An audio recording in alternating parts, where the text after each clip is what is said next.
А ты думал, я тоже такая, что можно забыть меня, и что брошусь, моля и рыдая, под копыта гнедого коня, или стану просить у знахарок в наговорной воде корешок, и пришлю тебе странный подарок, мой заветный душистый платок.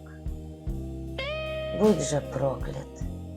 Ни стоном, ни взглядом окаянной души не коснусь, но клянусь тебе ангельским садом, чудотворной иконой клянусь, и ночей наших пламенным чадом я к тебе никогда не вернусь.